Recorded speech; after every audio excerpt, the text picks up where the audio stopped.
Hello everyone, welcome to my channel. आज हम इस वीडियो में Schrodinger's wave equation topic detail में डिस्कस करेंगे, जो क्वांटम मैकेनिक्स यूनिट का एक बहुत ही इंपॉर्टेंट टॉपिक है, एक इंपॉर्टेंट कॉन्सेप्ट है। सो इस पर्टिकुलर वीडियो में श्रोडिंजर वेव इक्वेशन का टाइम इंडिपेंडेंट इक्वेशन हम डिराइव करेंगे डिटेल में। इसका बेसिक इंट्रोडक्शन डिस्कस करेंगे, इसका डेफिनेशंस को समझेंगे, साथ ही साथ श्रोडिंजर वेव इक्वेशन का क्या इंपॉर्टेंस है उसको भी डिटेल में डिस्कस करेंगे। प्रॉपर हैंडरिटन नोट्स आपको प्रोवाइड करूंगा, जो आपके बीएससी एंड एमएससी लेवल के सेमेस्टर एग्जाम्स के लिए बहुत हेल्पफुल होगा। सो स्टार्ट करते हैं इसके बेसिक इंट्रोडक्शन से। So based on de Broglie's hypothesis wave nature of electrons and Heisenberg uncertainty principle, a new atomic model was proposed around 1920 known as the quantum mechanical model. ठीक है। So de Broglie hypothesis and Heisenberg के uncertainty principle पर based एक atomic model सन 1920 के आसपास जो है प्रपोज किया गया, जिसको क्वांटम मैकेनिकल मॉडल कहा जाता है। अब यहाँ पे दो इंपॉर्टेंट थ्योरी आपको देखने को मिल रहा है, D Broglie hypothesis and Heisenberg uncertainty principal, जिसको पिछले वीडियोस में मैंने समझाया है। आप चैनल के प्लेलिस्ट में क्वांटम मैकेनिक्स वाला जो प्लेलिस्ट है उसको चेक कर सकते हैं। बाकी यहाँ पे हम इसका बेसिक कॉन्सेप्ट एक बार रिकॉल कर लेते हैं कि डी ब्रॉगली हाइपोथेसिस प्रिंसिपल में क्या कहा गया है। बेसिकली डी ब्रॉगली के अनुसार, जो डी ब्रॉगली ने ये कहा अपने थ्योरी में कि जो मैटर होता है वो ड्यूअल नेचर शो करता है। ठीक है। वो पार्टिकल्स की तरह भी बिहेव करता है और साथ ही साथ वेव की तरह भी बिहेव करता है। जैसे आइंस्टीन ने कहा था कि लाइट जो होता है वो ड्यूअल नेचर शो करता है, पार्टिकल्स एंड वेव का नेचर शो करता है। उसी प्रकार डी ब्रॉगली ने भी कहा कि जो मैटर होते हैं, ठीक है, वो पार्टिकल्स एंड वेव दोनों की तरह बिहेव करते हैं, दोनों का जो नेचर है वो शो करते हैं। तो उन्होंने इलेक्ट्रॉन्स के वेव नेचर के बारे में बताया था। ठीक है। पार्टिकल्स मतलब कोई भी पार्टिकल्स जो होते हैं, पार्टिकल्स का जो स्मॉलेस्ट फॉर्म होगा इलेक्ट्रॉन्स होगा। ठीक है। तो इलेक्ट्रॉन्स जो होगा वो कोई भी मटेरियल, ठीक है, कोई भी मैटर हो गया हमारा, तो उसका जो इलेक्ट्रॉन होगा, इलेक्ट्रॉन वो जो है पार्टिकल्स एंड वेव दोनों की तरह बिहेव करता है। ये डी ब्रॉगली ने अपने थ्योरी में बताया था। एंड हाइजेनबर्ग अनसर्टेनिटी प्रिंसिपल में कहा गया था कि इलेक्ट्रॉन की पोजीशन निश्चित नहीं होती है। ठीक है। इलेक्ट्रॉन जो होता है, जैसे बोहर्स मॉडल में कहा गया कि न्यूक्लियस के चारों ओर ऑर्बिटल होते हैं और इसमें जो है इलेक्ट्रॉन फिक्स ऑर्बिट में इस प्रकार से घूमते रहते हैं। लेकिन हाइजेनबर्ग अनसर्टेनिटी प्रिंसिपल में इस इलेक्ट्रॉन के पोजीशन को जो है निश्चित नहीं होती है, ये कहा गया था। ठीक है। अगर हम इसके पोजीशन को निश्चित मानते हैं तो इसका मोमेंटम डिफरेंट हो जाता है। इसके मोमेंटम को अगर हम डिफरेंट मानते हैं तो इस इलेक्ट्रॉन का पोजीशन डिफरेंट हो जाता है। तो किसी भी इलेक्ट्रॉन का पोजीशन जो है निश्चित जो है नहीं किया जा सकता। निश्चित जो है उसकी पोजीशन जो है उसके स्थिति को जो है निश्चित नहीं बताया जा सकता। ये हाइजेनबर्ग अनसर्टेनिटी प्रिंसिपल में कहा गया था। ठीक है। तो D Broglie hypothesis and Heisenberg के अनसर्टेनिटी प्रिंसिपल को यूज करके 1920 के आसपास क्वांटम मैकेनिकल मॉडल प्रोवाइड किया गया था। In this model, instead of considering a definite path of a electron, the emphasis is laid on the probability of finding the electron in a particular region of space orbitals. ठीक है।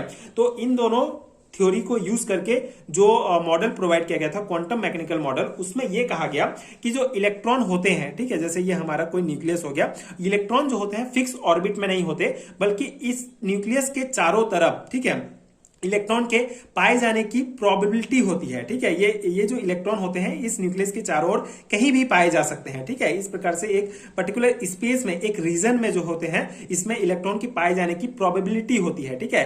कहीं पर भी जो है ये इलेक्ट्रॉन पाए जा सकते हैं। ये श्रोडिंजर जो है जो मॉडल दिया गया था, क्वांटम मैकेनिकल मॉडल, जिसको आगे श्रोडिंजर ने वेव इक्वेशन के द्वारा जो है समझाया।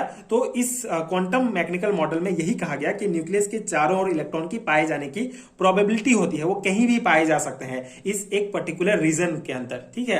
उनका कोई फिक्स ऑर्बिट नहीं होता, जैसे बोहर्स ने अपने मॉडल में कहा था कि न्यूक्लियस के चारों तरफ एक फिक्स ऑर्बिट है जिसमें इलेक्ट्रॉन घूमते रहते हैं। लेकिन इसको खारिज किया गया क्वांटम मैकेनिकल मॉडल के द्वारा और कहा गया कि इलेक्ट्रॉन के पाए जाने की प्रोबेबिलिटी होती है न्यूक्लियस के चारों तरफ एक पर्टिकुलर रीजन में, ठीक है, एक स्पेस में। अब इसका डेफिनेशन किस प्रकार से दिया गया इस थ्योरी का। So to determine the probability distribution of electron around the nucleus in an atom and at various position, Schrodinger treated the electron as a wave and use it wave properties to formulate a mathematical expression known as Schrodinger wave equation. ठीक है, अब Schrödinger wave equation क्या होता है? Basically किसी भी nucleus के चारों तरफ इलेक्ट्रॉन के डिस्ट्रीब्यूशन की प्रोबेबिलिटी को, ठीक है, डिटरमाइन करने के लिए श्रोडिंजर ने जो है इलेक्ट्रॉन के वेव नेचर को जो है उसके वेव नेचर को समझा, ठीक है, उसके वेव नेचर को ट्रीट किया और उन्होंने एक मैथमेटिकल एक्सप्रेशन जो है फॉर्मुलेट किया जिसको श्रोडिंजर वेव इक्वेशन कहा जाता है। ठीक है, मेनली किसी एटम में जो है न्यूक्लियस के चारों ओर स्थित इलेक्ट्रॉन की प्रोबेबिलिटी को पता लगाने के लिए श्रोडिंजर ने इलेक्ट्रॉन के तरंग गुण, ठीक है, उसके जो वेव नेचर है उसको जो है यूज किया, समीकरण के रूप में प्रस्तुत किया। ठीक है, मैथमेटिकल एक्सप्रेशंस के रूप में उसके वेव नेचर को जो है प्रस्तुत किया जिसको श्रोडिंजर वेव इक्वेशन कहा जाता है। ये डेफिनेशन आपको बहुत अच्छे से समझना होगा। ठीक है, यही बेसिक डेफिनेशन है श्रोडिंजर वेव इक्वेशन का। So when this equation does not depends on time it is called the time independent Schrödinger wave equation. ठीक है, अब यहाँ पे आपको एक टर्म दिख रहा होगा टाइम इंडिपेंडेंट। अब ये क्या होता है? बेसिकली ये जो श्रोडिंजर वेव इक्वेशन है किसी भी प्रकार से टाइम के ऊपर डिपेंड नहीं होता है, इसीलिए इस इक्वेशन को time independent Schrödinger wave equation कहा जाता है। अब ये है मेन इक्वेशन, मेन फॉर्मूला जो आपको ध्यान रखना है, इसी को कहा जाता है श्रोडिंजर वेव इक्वेशन, जो होता है del square psi upon del x square plus del square psi upon del y square plus del square psi upon del z square plus 8 pi square m upon h square e minus v and ये psi equal to 0। ठीक है, ये है हमारा Schrödinger wave equation, जहां पे ये जो एक्स वाई एंड जेड है ये बेसिकली 3 स्पेस कोऑर्डिनेट को शो करते हैं। ठीक है, x y z are the 3 space coordinates. ठीक है, ये स्पेस कोऑर्डिनेट्स हैं इस फॉर्मूला में आप देखिए। एंड ये जो हमारा एम होता है ये इलेक्ट्रॉन का मास को शो करता है। ठीक है, mass of electron.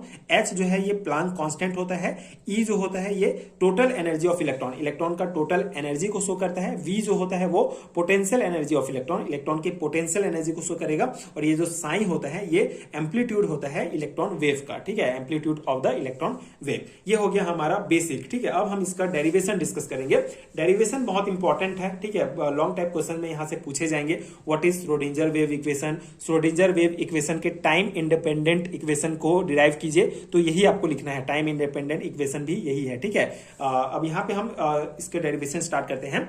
So we know that the total energy of a particle or electron in the sum of kinetic energy plus potential energy. ठीक है, हमको ये पता है कि किसी भी पार्टिकल्स या किसी भी इलेक्ट्रॉन का जो टोटल एनर्जी होता है वो काइनेटिक एनर्जी और पोटेंशियल एनर्जी को जोड़कर होता है। ठीक है, दोनों का सम होता है। काइनेटिक एनर्जी और पोटेंशियल एनर्जी को अगर हम जोड़ेंगे तो किसी भी पार्टिकल्स का टोटल एनर्जी हम पता कर सकते हैं। अब ये जो काइनेटिक एनर्जी है इसको हम 1/2 mv² से भी शो कर सकते हैं। ये हमारा इक्वेशन फर्स्ट हो गया। और पोटेंशियल एनर्जी को v से शो करेंगे। ठीक है, अब यहाँ पे इसको हम जो है इसको सिंप्लीफाई करेंगे। ये जो हमारा 1/2 mv² है, तो काइनेटिक एनर्जी को शो कर रहे हैं 1/2 mv², जिसको हम सिंप्लीफाई करने के लिए दोनों को ऊपर नीचे दोनों साइड को हम m से गुणा कर देंगे, जिससे हमको प्राप्त होगा 1/2 m.mv² एंड ये m। ठीक है, अब यहाँ पे दो m है तो इसका mv का जो है होल स्क्वायर हो जाएगा 1/2 mv whole square upon m। ठीक है, ये हमको प्राप्त हुआ। अब हमको पता है डी ब्रॉगली थ्योरी के आधार पर एक इक्वेशन दिया गया था, एक फॉर्मूला दिया गया था डी ब्रॉगली के द्वारा, जो होता है mv² h अपॉन लैम्डा। ठीक है, mv equal to h upon lambda. अब ये जो mv है इसके जगह हम h अपॉन लैम्डा को पुट करेंगे यहाँ पे। ठीक है, तो यहाँ पे h अपॉन लैम्डा और ये 2m हो जाएगा। ठीक है, यहाँ पे देखिए kinetic energy equal to 1/2 kinetic energy equal to हमको ये फाइनल प्राप्त हुआ था 1/2 mv होल स्क्वायर और ये m। ठीक है, तो यहाँ पे हम इसका मान रखेंगे mv की जगह h अपॉन लैम्डा, तो हमको प्राप्त होगा 1/2 mv² m की जगह ये mv जो है हमारा, यहाँ पे आप इसको होल स्क्वायर करेंगे। ठीक है,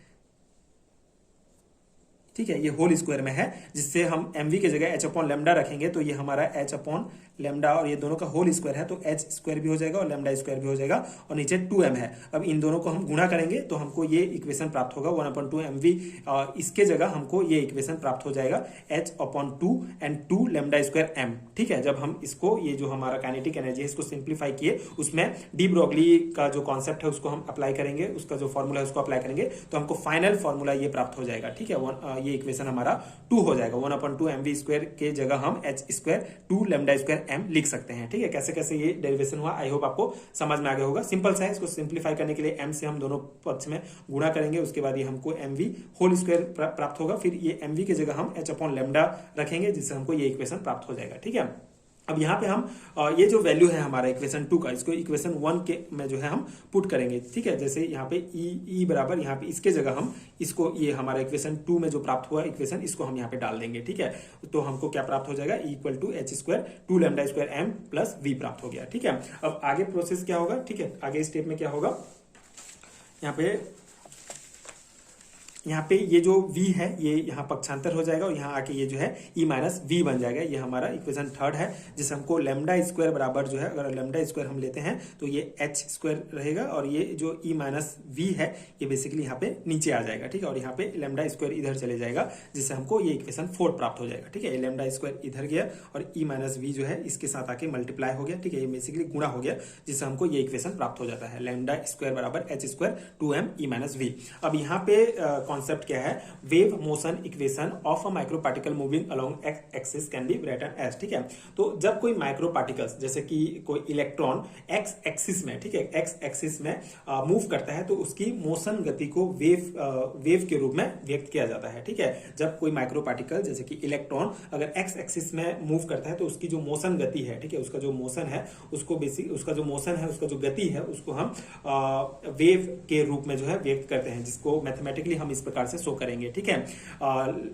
del square psi upon del x square plus 4 pi square psi upon lambda square, ठीक है। ये हमारा इक्वेशन 5 हो जाएगा, ठीक है। तो ये आप इसको ये याद रखेंगे। उसके बाद यहाँ पे जो हमको प्राप्त हुआ है, now putting the value of lambda square, ये जो हमारा लेमडा स्क्वायर का मान हमको प्राप्त हुआ है उसको equation 4 from equation 4 into equation 5 P गए, ठीक है। अब यहाँ पे इक्वेशन 4 में जो हमको लैम्डा स्क्वायर का मान प्राप्त हुआ है उसको हम यहाँ पे पुट करेंगे, जिससे हमको ये इक्वेशन प्राप्त होगा, ठीक है। इसको हम लैम्डा स्क्वायर का मान यहाँ पे रखेंगे तो हमको ये प्राप्त हो जाएगा, ये इक्वेशन, ठीक है। अब इसको हम सॉल्व करेंगे तो ये क्या हो जाएगा, psi square del square psi upon del x square plus 4 pi square 0.2m, ठीक है, इंटू 2m।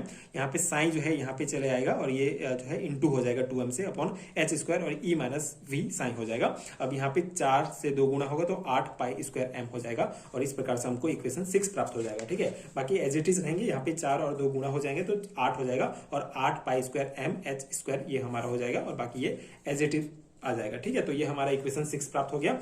अब यहाँ पे देखिए सिर्फ एक्स एक्सिस में जो है हमको ये इक्वेशन प्राप्त हुआ है, equation 6 is the wave equation of particles moving along x axis, ठीक है। ये बेसिकली इक्वेशन 6 एक वेव इक्वेशन है किसी भी पार्टिकल्स का जो कि एक्स एक्सिस के अलोंग जो है घूम रहा है, ठीक है। Therefore wave equation of electron moving along x y z axis can be written as, ठीक है। अब देखिए कोई भी पार्टिकल जो है एक्स एक्सिस के अगर एक्स एक्सिस के अलोंग अगर घूम रहा है तो हमको ये इक्वेशन प्राप्त हुआ, लेकिन जरूरी नहीं कि पार्टिकल सिर्फ एक्स एक्सिस में घूमेगा, वो एक्स वाई जेड किसी भी एक्सिस में घूम सकता है, तो उसके लिए हमको जो है ये इक्वेशन लिखना होगा, ठीक है। बाकी एज इट इज है, बस हम यहाँ पे एक्स एक्सिस की जगह वाई एक्सिस और जेड एक्सिस शो कर देंगे, ठीक है। तो इस प्रकार से हमको ये हमारा मेन फॉर्मूला, ठीक है, श्रोडिंजर वेव इक्वेशन प्राप्त हो गया तीनों एक्सिस के लिए, एक्स वाई जेड एक्सिस के लिए, ठीक है। इस प्रकार से हम लिख सकते हैं और सिर्फ एक्स एक्सिस के लिए ये होगा, वाई एक्सिस के लिए होगा तो यहाँ पे आप वाई लिख देंगे, जेड एक्सिस के लिए जेड होगा और तीनों को कंबाइंड रूप से जो है लिखा जाता है श्रोडिंजर वेव इक्वेशन में, ठीक है। तो आप ये इक्वेशन 7 ध्यान रखेंगे, ये इंपॉर्टेंट है, ठीक है।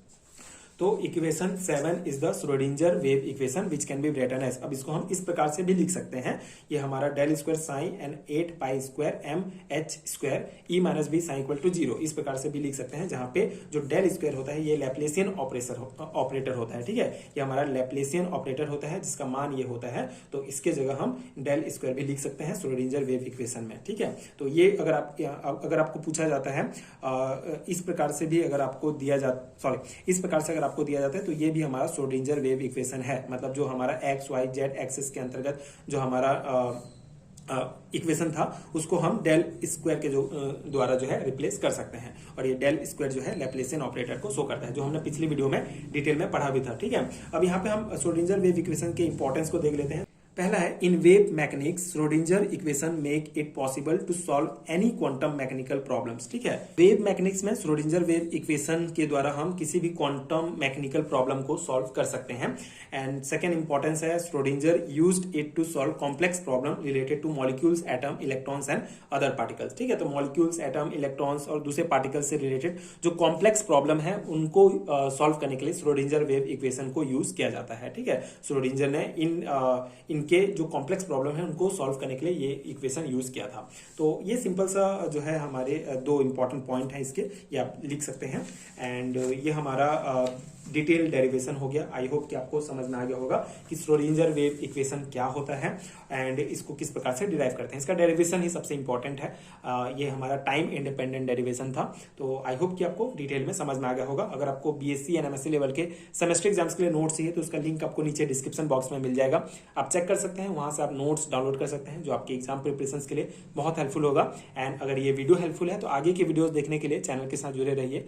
Thank you so much for watching.